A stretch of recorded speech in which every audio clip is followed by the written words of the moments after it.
It's called the Falco UAV, an Italian-designed surveillance drone made jointly with the Pakistan Air Force. Drones in Pakistan's mountainous tribal regions enable military commanders to see into and strike at Taliban fighters hiding in the valleys. At the launch, the Pakistan Air Force revealed they'd been working on the joint project for 2 years, and these drones will soon be ready. It is not capable of carrying any weapons, but that is an option which Pakistan Air Force may exercise in the near future. They may equip it to carry weapons, but otherwise it is capable of surveillance, keeping. It's a tactical weapon, really. Group Captain Sultan Ali flew with the Pakistan Air Force for 28 years. He says the Air Force and intelligence services want more control.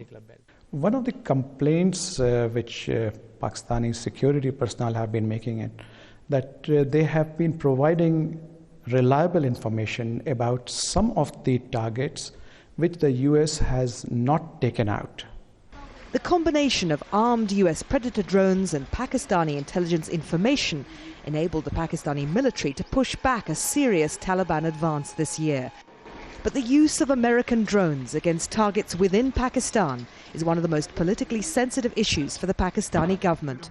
And with more than 50 airstrikes in the last 2 years, civilian casualties have inflamed public opinion. But will the backlash be any less if it's Pakistani drones firing the killer missiles? It's convenient to have the US as a scapegoat. You can always ward it off and say the Americans did it.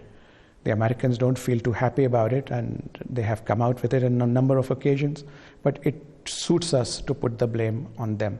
And perhaps if we were to operate them and get the blame for killing innocent people, women and children, it will be terrible. It will be a disaster for whichever government is in power. But Pakistan knows that its biggest perceived strategic threat, India, has bought a drone system from the Israelis. Sultan Ali says the US worries that Pakistan will use its drones against India rather than the Taliban. The Pakistan-Italian surveillance drone introduced to the world at this airbase is actually just one of several unmanned aircraft being developed by Pakistan technology companies. But the issue here is so sensitive, none of them would talk to Al Jazeera.